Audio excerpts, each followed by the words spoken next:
All right, guys, our next guest is known for his fantastic analysis on both Morning Combat, the Luke Thomas Show on Sirius XM, and, of course, his very own live chat. He is kind enough to jump on and chat to us once again. Luke Thomas himself, welcome back to Submission Radio, man. Almost forgot our show. And you got a fresh new haircut. I've been wanting to say this to you for the last few days as we've been watching your breakdowns. How are you, man? I'm all right. It's a barracks cut. It's my third haircut my wife has given me, so it's free. I'd say for a free cut, it's pretty good, but I'm doing the best I can with what I've got, right?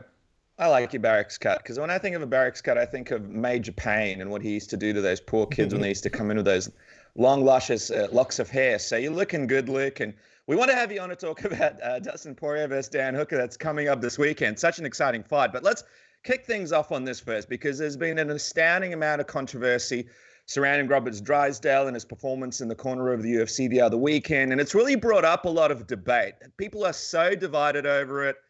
And it's just fascinating. I mean, what do you think it says about our sport? Even something as seemingly black and white to some is still such a hot topic and is so, I guess, passionately debated right now. Yeah, well, I mean, look, there's not unanimity in response. I think you're seeing some fighters, even Anthony Smith, who I know had his own controversies pretty recently. He was saying he found it to be appalling. I mean, I'm not here to endorse or say it's wrong. I'm just sort of pointing out you have a diversity. You have that side. And then I had a number of fighters contact me saying that, they felt like they would want their coach to do it too. So it's hardly that Drysdale did something far outside the norms of what even most fighters or coaches have either experienced or prefer. I think in that sense, you'd be like, well, if he's doing that, then why is it so controversial? Well, I mean, here's what I think I have sort of come around to. I don't know if this is right, so this is like a working theory about things. But my sense about it is, fellas, and the reason why, again, if a lot of fighters agree, then what's the issue? I would say that the issue is when it comes to these health and safety protocols, the debate is not strictly limited to what fighters want. Right, like I'm on so many things, in terms of like what money should be, and we're always, you guys know this, we're always sticking a microphone in a fighter's face and saying, "What do you think?" about any number of different issues. But on these issues, when it comes to health and safety protocol, certainly they have a role to play. I mean, their voice is as important as any, maybe more than many other kinds. But the conversation is not just what they want; it's what you and I want. It's what regulators want. It's what fans want. It's what sponsors want. I mean, it has to be palatable basically to everyone, and none of us have cornered at a high level, so we're not making a comment about that. But if we're making concerns about health and safety, then you don't actually have to have that kind of experience. It has to be palatable among a wider array of stakeholders and observers, right? I mean, if people were dying every week, we would be like amending the rules of this, or it would just go away, right? And so I'm not suggesting we're on the precipice of that or something, but I guess what I'm trying to point out is, there's a lot of consternation about, people who don't know cornering. Fair enough. I don't think anyone was like, well, Drysdale should have said this or should have said that to get Max Roshkoff off the stool and ready to go. It was a question of what are we all as a public and a community willing to tolerate for health and safety? When a guy says he wants out unequivocally 9 times without wavering, at what point are we supposed to listen to that? And the answers are not easy. And again, not everyone agrees. I just think everyone's going to have a different level of risk assessment, and we're all wrestling with that. I think the second thing I'd say is, and this is my personal belief, and again, it's a working theory, I've been trying to understand for the longest time, and not like boxing has it perfect. I mean, far from it. But like, why do all these boxers and at like low levels too, like when guys are making $500, why are they so ready to throw the towel? And in MMA, it's such a hard thing for people to do. And again, you can make the money argument if you want. I tend to think it's not very convincing. You can make that, like the risk assessment in terms of what someone's chances are in a sport like MMA, which has wide open offense. It's going to make it a little harder to know when someone's really done. Fair enough. But honestly, I think a big part of it is these people just learned cornering on the job from people who also learned cornering on the job. And what I think has happened is over time, Robert Drysdale has forgotten more about combat sports than the three of us will ever know. Okay, fair enough. But the reality is, have they made that switch from we're going to be the NASCAR pit crew, get the tires changed, new tank of gas, get back out there? uh, have they learned how to make that switch from that kind of cornering, performance maximization, into health advocacy? And it seems to me most of them, from what I can tell, they don't feel like that is something that they've ever really had to encounter, or like their calibration for it is like, oh, it would have had to be way worse for that to get involved. Meanwhile, the rest of us are like, reeling in horror, not just this weekend, but many other ones. So it seems to me like there's a bit of an issue with them coming to terms with how much health advocacy plays a role in that position. It's definitely a fascinating situation, and there's also a number of arguments there as well. Some people could bring up the fact that Robert Drysdale, while he, an expert in MMA and combat sports, in Brazilian Jiu-Jitsu, as all of us know from our time experiencing the pain of being a part of it and doing stuff injured and taking on guys injured, a guy would have almost a broken arm and still go into comps and figure out a way to get through training. It's a different sort of mentality. Whereas when I've helped corner like amateur boxing matches, you're right, Luke, there's a completely different sort of outlook on it, whereas this guy shouldn't be taking any extra damage. But the thing that I'm curious about from your perspective is there have been a few fighters that have also come out and said, hey, quitting is our option. Like, it's one of the options that we're presented with and we should be able to take when we're in there to protect our own health. So I'm curious, is this whole thing bringing up a negative stigma for fighters where they might actually be afraid to stop fighting? I mean, it seems like there's a real negativity. A lot of people see it as, I suppose, and it's not cowardice or not being, a real fighter if you choose to quit. But if it's seen so negatively, and so many fighters are afraid to do it, it could increase, I suppose, risks of people not doing it when they need to. Yeah, I mean, the reality is this. Folks forget this, and I've also been wrestling with this, and I have no answer for it. There are times when fighters quit in big moments in both boxing and MMA, and it gets mentioned, but not really. And then there are times when someone quits, and it's like the scandal of all scandals. And then you're like, sometimes you can't figure out why one was a big deal and one wasn't. So let me give you an example. Like, this doesn't get, I'm not bringing this up to like shame him. I probably made the right call. But when Georges St. Pierre got bludgeoned by Matt Serra the first time, he tapped to strikes. I mean, people always make that about like what Serra did. And of course, I mean, Serra did amazing. But in the end, St. Pierre said, I had enough in the middle of him getting bombed on. He didn't even make it to the end of the round. He just said, screw it, I'm done. And this is maybe the greatest fighter ever. And like this idea that like, oh, they'll live with the shame and they'll never live it down. Dude, he came right back and like, tore into people. I mean, he may have had one of his better runs after that, for crying out loud. Like, it's just, I'm not saying it's mythology, but I think what ends up happening is, I've had people make this claim to me as well, which is, all right, well, if the fighter wants out, they can tap to chokes or arm bars, or they can just, do the old Bob Sapp as soon as the fight starts, tap, do that number. So why does the corner need to do it for them? And it's like, it's pretty obvious why, right? Because we have such a stigma, and I like Dan Hooker, but he was making fun of Max Roshkoff. There is such a stigma still attached to it. It's not as bad in MMA as it is in boxing. And so the corner kind of serves as the person who will fall on their sword for their fighter. It's designed to work that way, right? You don't have to quit. I will intervene on your behalf. You never wanted to say uncle. And so if we could reliably trust that people would not need that if they really felt like they wanted out, they would just do it, well, then you wouldn't need that. But if you look at what the commission has done, the referee is the only person who can stop a fight, but lots of different ways you can find a way to fight or surrender. Like the referee can just call it. The referee can call in the doctor who can advise him to call it. The person can tap and then he can call it. And then the corner can intervene and they can call it. Like and by the way, during a fight, in between the rounds, all that stuff. They create a bunch of escape valves at every interval with every different person imaginable in this equation so that there is enough humanity brought to this that makes it palatable, right? That this is a thing that we can tolerate as an activity, fighting for sport under government regulation. So when people make the argument like, well, if they really want out, they should just do it. It's like, okay, that's a fine answer in a world where we don't shame fighters who do. The problem is we live in a world where plenty of people shame fighters who do, and as a consequence, they are going to look for other people to help them. In boxing, you get a lot of that. Even then, not as much as you should, but you at least get some of it. In MMA, it's just like woefully absent. The one final, I agree with everything you're saying, Luke. The one final thing I want to bring up on this, and something that happened yesterday obviously brought up some interesting questions, and that is, of course, everybody saw yourself and Robin Black sort of went back and forth on Twitter, and Robin obviously made an apology video today, but the big question from it came from who can sort of have an opinion in MMA, because there are obviously a lot of people, and fans sometimes say this as well, that, you know, oh, if you're not a fighter, you can't have an opinion, or a fighter's opinion weighs a lot more than, say, an analyst or a media member. And the problem with that is that if that's to be believed, then essentially none of the MMA media, or 99% of the MMA media, can have any opinion, can do any analysis or anything like that.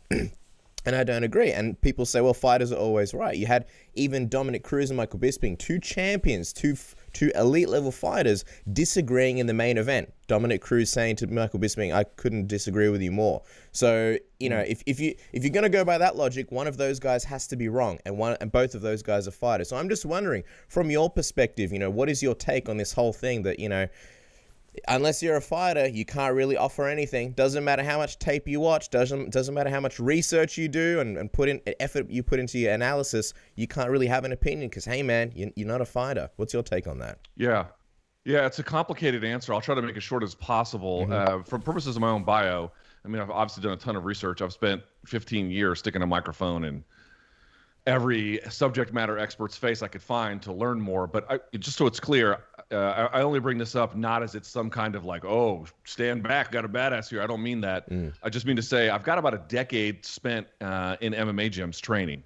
So certainly I've never competed. And I don't look at that as like, oh, well, he's just one of us. I don't mean to say that either. I only bring it up as like a baseline level of understanding, because there probably is something to be said for how much analytical work is possible without some firsthand experience. I'm not really sure. I can tell you, for me, it was very foundational and helpful. And then I can look at other materials or take seminars or talk to fighters, and I can build a little bit upon it. There might be other people who don't need that. So I'm just sort of putting that out there.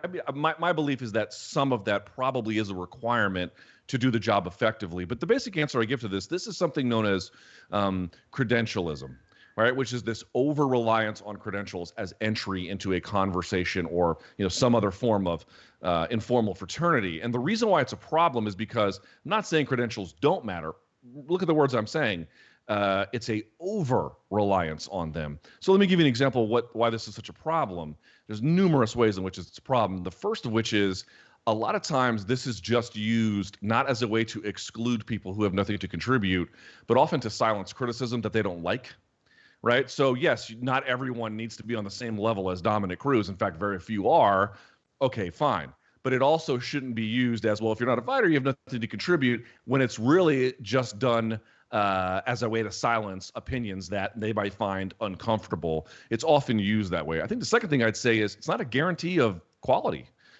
Sometimes it can be. I mean, the reason why credentials matter in society more broadly, like having a college degree or various forms of certification training, the reason why it's valuable is because it's a shorthand way for people to know they can trust your opinion and expertise. And that's a good thing, right? It's a very helpful thing to have that. The question is, what is the beginning and the end of its worth? And so a lot of times, as you mentioned, you can have fighters disagree. They don't agree with each other. They don't agree with a coach. They'll leave a coach because they think a coach sucks, or any number of different things, all of which could have, you know, profound amount of combat sports experience. And a lot of times, you know, you've heard guys say things who have some of these more defined credential roles, and they're just objectively wrong. It's not like an argument is true, not because I say it or you say it or anyone says it. It doesn't matter who says it.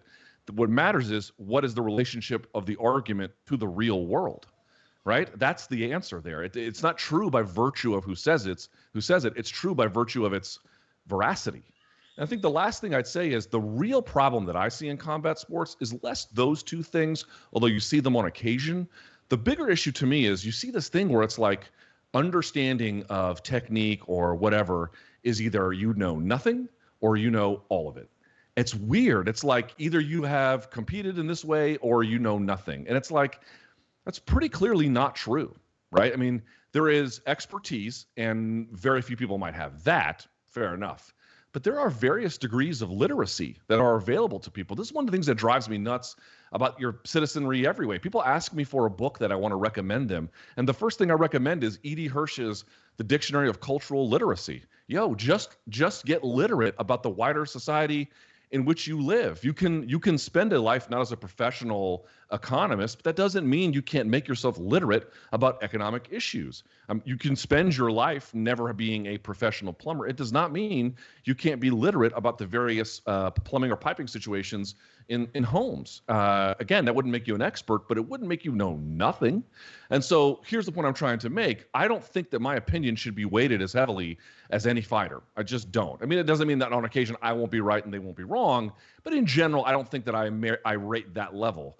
On the other hand, I don't think I should be excluded from the conversation either. I think I am literate about some of these things, and that is also not a degree of infallibility, but I've spent 15 years researching, 10 of those on the mats. I've talked to endless of the top coaches and fighters. I beg them to give me information. Eugene Behrman tells his guys not to tell me anything because I'm constantly up in their grill trying to get information from them. And so, again, that doesn't make me an authority or anything else, but I'm not totally, I have no idea what I'm looking at. A lot of times I do. And so the question is, who gets an opportunity to chime in? The answer is everyone. But obviously, I think that there should be things weighted on to degrees of literacy and then to degrees of expertise. It's a great point, Luke. And I mean, in every single sport, from footy to basketball to soccer to all sorts of places, it's not just about the ex-players. It's about the people who are able to vocalize exactly what you do and break down fights and be able to break it down into such detail that people can get excited about it and can discuss parts of fights that you wouldn't usually understand. You do a great job of taking a fight, taking it apart, and really sort of teaching people how that fight and how the strategies work. And you, me, Cass, we've been around amazing first world-class coaches who have the biggest expertise but struggle explaining things, and there's two different skill sets when it comes to that. So I think people just need to relax a little bit and Let me say one thing, if I may, last thing on this, because I know we want to get to Dan Hooker and stuff, but this is a real point that needs to be made. It's kind of funny, man. Like I never was a natural at anything on the mat. I mean, I had size, so I had strength, but you had to kill a man with your bare hands. Yeah, I was never natural at it. In fact, what has happened, I didn't realize it at the time. It was just enough time passed that I was able to look back and go, oh, yeah, right. I sucked. And so every time we would get into the situation, I'd lock up with some athlete and they would be able to just execute everything that they were asked to do. They had this, I call it body intelligence. It just instantly, they could figure it out, You ever seen somebody really smart in one of your classes, they can just observe a problem and diagnose it, whether it's mathematical or something else. The athletes have that. You watch it, you're like, God damn, how do you do that? And then I would ask the athlete how they did it, and they couldn't tell me because it was just so naturally effortless to them. I have found that the best teachers I've had in combat sports, and this is me as a person who learns, were the ones who were not naturals, because they had to think about it very carefully at every stage. What am I doing? Why am I doing it? What needs to happen? And how do I piece it all together over and over and over and over again? You do that long enough, you begin to develop, again, some literacy, some competencies. And if you're really talented, you stick with it for a long time, you might even develop some expertise. But it was that level of sucking that forced me to examine it in granular detail. And in a way, I guess I'm grateful for it. Yeah, it's a great takeaway. And listen, while we're talking about expert coaches and high-level breakdowns, what are you thinking we should expect from the cornering of Mike Perry this weekend, who will be apparently cornered by none other than his master chief girlfriend over the weekend? Is that still real, or is that just a thing Is that just a bit he's doing? It could be the new way to go. Those without girlfriends are a real disadvantage, Lou.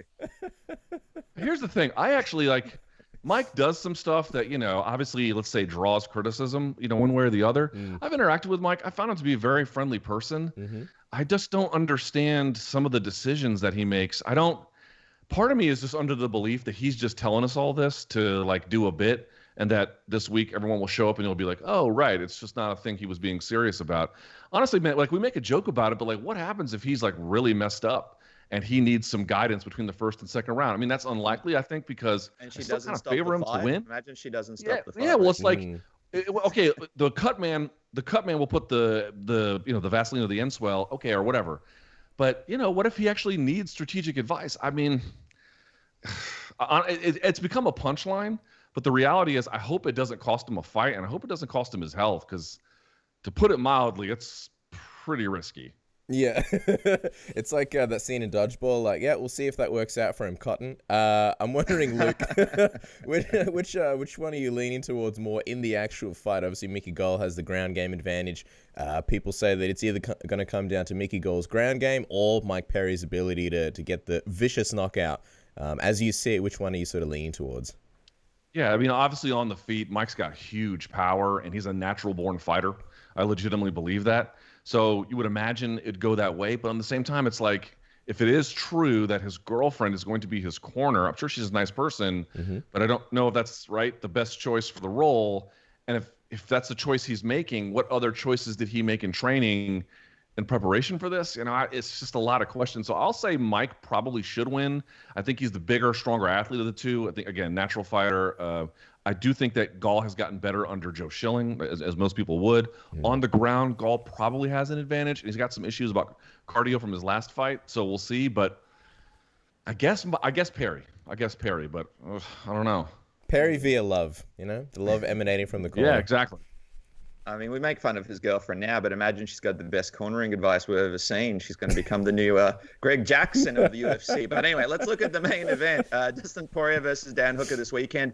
I mean, you've been at the forefront of city kickboxing's revolution. You've gotten so many compliments from guys like Israel Adesanya and Eugene Behrman about your tremendous analysis on the fighters from the gym.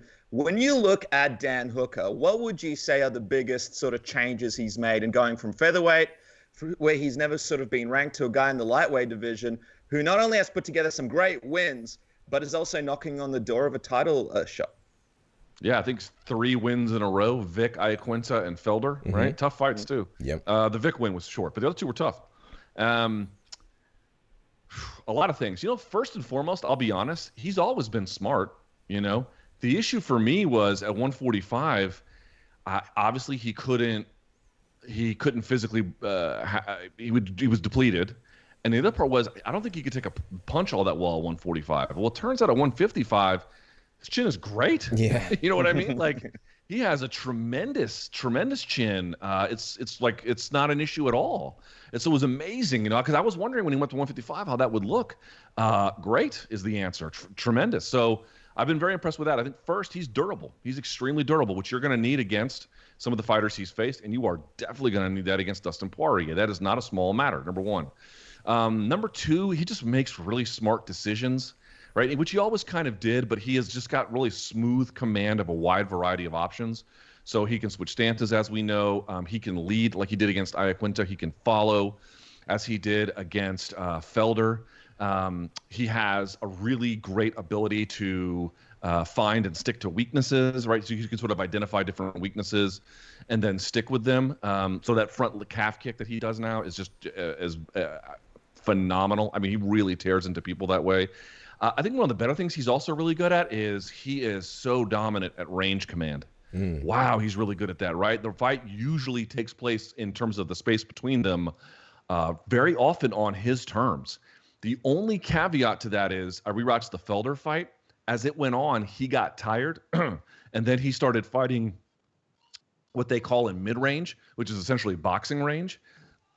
Pardon me. As he was able to move laterally a little bit less, either he was taking damage or fatigue or some combination of the two. You saw that wane a little bit, but like in the early rounds, go watch his fights with Iaquinta and Felder again, and notice like when he wants them to be close, they are, and when they're far apart, it's because usually he's the one who is dictating that. He is just tremendous at that. He's got naturally good shot selection, as you guys know.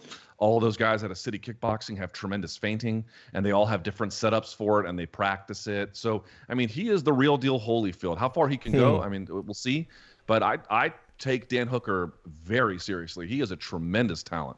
Well, yeah, I mean, just on that Felder fight, I'm wondering sort of if you think, based on that, I'm curious who you think won without getting into it too much, but also if he's ready for a guy like Poirier. Everybody brings up, the Felder fight and also the Barboza fight. And just on that range, Dustin has sort of struggled with guys like, say, Michael Johnson, who had the range, Conor McGregor, who had the range. And obviously Johnson's super, super quick, and Conor has that blistering knockout power, which you wouldn't necessarily say about Dan Hooker, although he has, gotten some great knockouts. But do you think that range might be sort of, in a way, the deciding factor? How do you think that Dustin handles that range in this one? He hasn't fought a ton of, tall or lanky guys. You think about like Jonathan Brookins and maybe Pablo Garza back in the day, but not a whole lot since then. Yeah, neither of those guys are even close to the level of Poirier. Well, you're talking about the lanky side, so Hooker, I guess, in this particular case. I mean, here's what I mean. It's funny, right? Because Dustin will predominantly be in southpaw because that's where he will stance switch either to close distance or he'll do it when someone's really backed up against the fence and he's like tricking them a little bit. But in general, he stays in that southpaw stance. He's got good footwork, and I think he's probably the heavier puncher of the two. But what's interesting is when there's a lot of times Poirier gets, he's looking to fit for the kill. He'll land something that'll really overcommit. And dude, that is one thing. Jesus Christ, dude. We didn't even get to it. That's one thing Dan Hooker is so good at. It was how he had some success against Gilbert Burns. Now, Gilbert Burns had really tightened that up between that fight and then the Tyron Woodley one. In fact, almost looked like a different fighter. But he was intercepting him coming in. And then with these step-through knees he was able to throw or these check hooks that he's able to throw.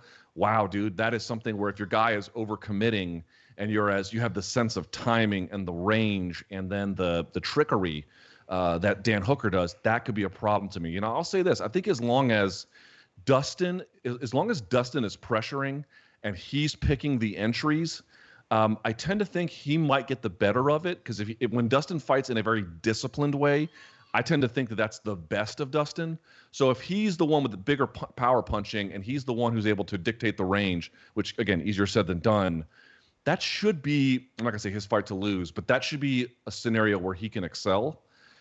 The question is what happens if he overcommits. The question is what happens if Hooker gets tired.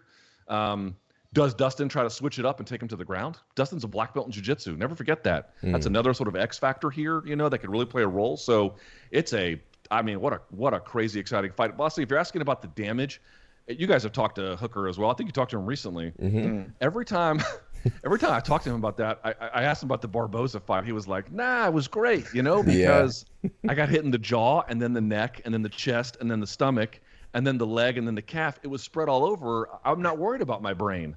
And I'm like, okay, that's one way to look at it. All right, fair enough. Both of these guys have got a little bit of miles on them. Maybe Dustin a little bit more, but he's had a lot of time off. I think, again, both of their chins way better at 155. So I would say this, though. I think it's probably tougher than the Felder fight.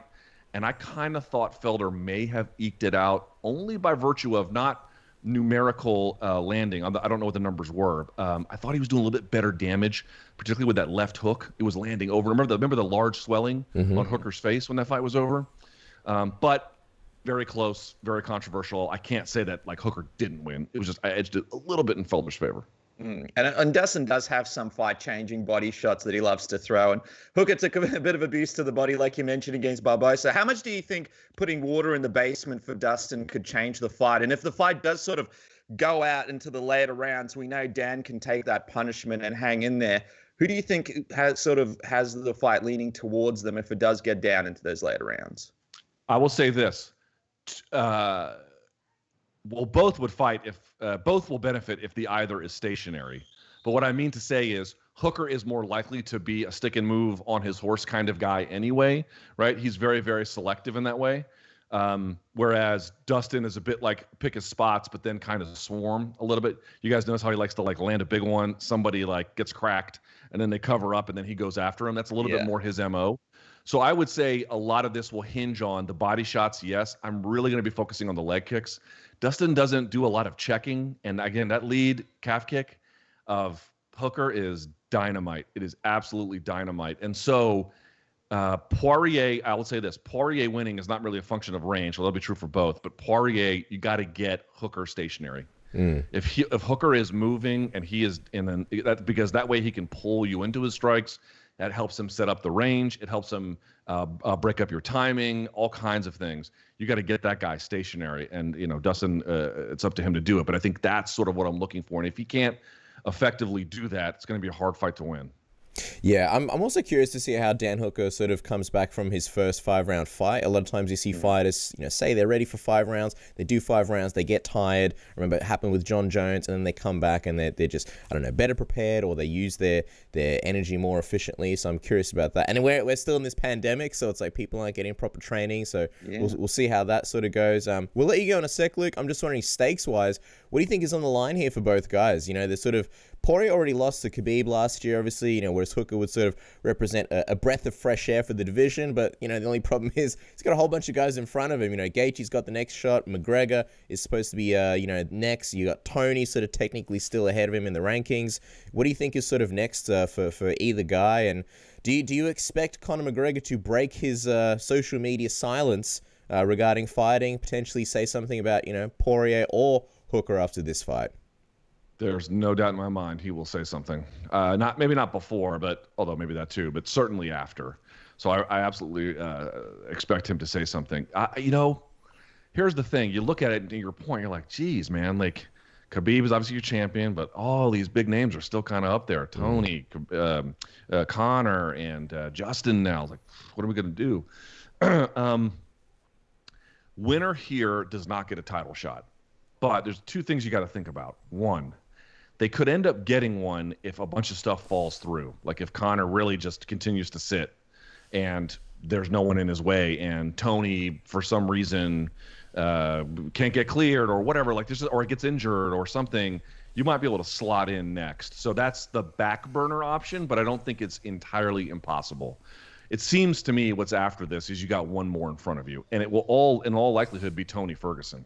I suspect the winner of this fights Tony, because, as you indicated, Tony's just behind Justin, and the loss to Justin was bad, but Tony has been so good for so long.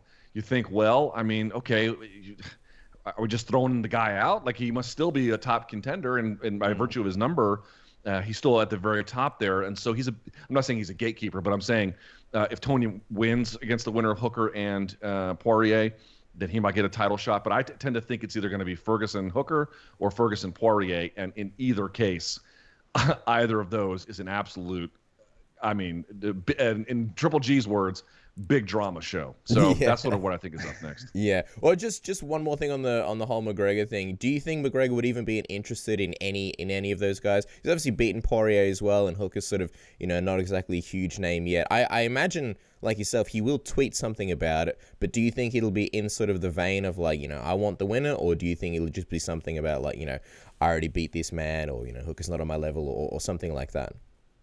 Yeah, I think it would be like either way, there's no way for the winner to win. So if Poirier wins, he could be like, all right, well, you still got to go through Tony, and I beat this guy, in however quick it was already. I mean, this is my leftovers, and this guy's at the top of the division in my absence. Like, okay. And then, I'm not saying that's fair, but he might think that. And then if Hooker wins, it's like, you couldn't even beat the guy that I beat, and blah, blah, blah, blah, blah. Like, there's just, if he has a win over one guy, there's nothing the other guy can do, right? Or rather, if Hooker wins and you beat Poirier, he could say, "Oh yeah, great, you beat a guy I already beat too." So there's just nothing. There's no way for the person to shine in this sense. But the only thing, it's like, what does Conor want? Fuck if I know.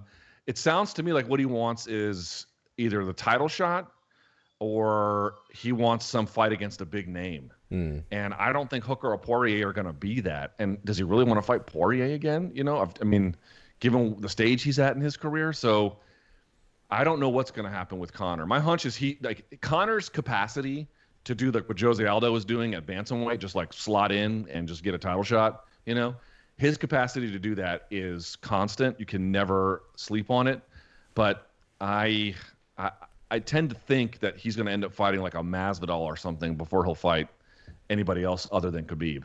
Yep, he'll be stealing the headlines that weekend, and it'll be funny if Dan Hooker does win. It'll be funny because he's quite a witty guy, and there'll be a bit of a war of words from that side. And then also, obviously, Israel Adesanya signed with Paradigm, so there's the whole connection there. It'd be hilarious to see what happens there. But most important question, Luke, and then we let you go. Let's go into an in-depth, detailed breakdown of John Jones versus Mike Tyson.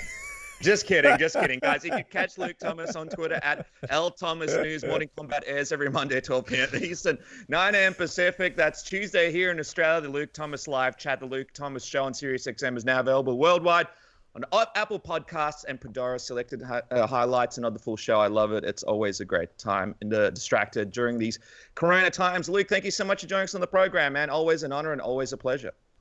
Thank you, boys. Always appreciate it.